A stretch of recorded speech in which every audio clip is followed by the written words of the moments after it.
ସମବାୟ ସମିତି କର୍ମଚାରୀ ସଂଘର ବାର୍ଷିକ ସାଧାରଣ ସଭା। କେନ୍ଦ୍ରାପଡ଼ା ଜିଲ୍ଲା ପ୍ରାଥମିକ କୃଷି ସମବାୟ ସମିତି କର୍ମଚାରୀ ସଂଘର ଜିଲ୍ଲାସ୍ତରୀୟ ବାର୍ଷିକ ସାଧାରଣ ସଭା ନୂଆ ବସ୍ଷ୍ଟାଣ୍ଡ ସ୍ଥିତ ନିକଟସ୍ଥ ଜୟଗୁରୁ ଭବନରେ ଅନୁଷ୍ଠିତ ହୋଇଯାଇଛି। ଜିଲ୍ଲା ସଭାପତି ବୈରାଗୀ ଚରଣ ସାହୁଙ୍କ ଅଧ୍ୟକ୍ଷତାରେ ଅନୁଷ୍ଠିତ ଏହି ସାଧାରଣ ସଭାରେ କୃଷି ସମବାୟ ସମିତି ସଂଘର ରାଜ୍ୟ ସଭାପତି ସୀତାରାମ ପ୍ରଧାନ, ପୁରୀ ଜିଲ୍ଲା ସଭାପତି ଲକ୍ଷ୍ମୀଧର ପରିଡ଼ା, କାର୍ଯ୍ୟକାରୀ ସଭାପତି ଘନଶ୍ୟାମ ଜେନାଙ୍କ ସମେତ ଶ୍ରୀହର୍ଷ ମହାନ୍ତି, କାଳିନ୍ଦୀ ବିଶାଳ, ବିଜୟ ବାରିକ ପ୍ରମୁଖ ଉପସ୍ଥିତ ଥିଲେ। ସଭା ପ୍ରାରମ୍ଭରେ ହେମନ୍ତ କୁମାର ପାତ୍ର ବାର୍ଷିକ ବିବରଣୀ ପାଠ କରିଥିଲେ।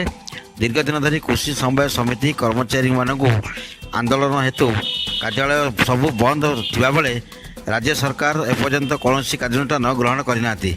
ସଂଘର 5 ଦଫା ଦାବିପତ୍ର ମଧ୍ୟରୁ ସରକାରୀ କର୍ମଚାରୀ ମାନ୍ୟତା, ସମସ୍ତ ବେତନ କମିଶନ ଲାଗୁ, ସମସ୍ତ କର୍ମଚାରୀଙ୍କୁ ବୀମାମୁକ୍ତ କରିବା ପ୍ରଭୃତି ଦାବିଗୁଡ଼ିକ ରହିଛି। ଦାବି ପୂରଣ ନ ହେବା ପର୍ଯ୍ୟନ୍ତ ଆନ୍ଦୋଳନ ଚାଲୁ ରହିବା ସହ ମଣ୍ଡି ଖୋଲା ହେବ ନାହିଁ ବୋଲି ସଂଘ ପକ୍ଷରୁ ସ୍ପଷ୍ଟ କରିଦିଆଯାଇଛି। ଶେଷରେ ସୁବୋଧ କୁମାର ଲେଙ୍କା କାର୍ଯ୍ୟକ୍ରମର ଧନ୍ୟବାଦ ଅର୍ପଣ କରିଥିଲେ।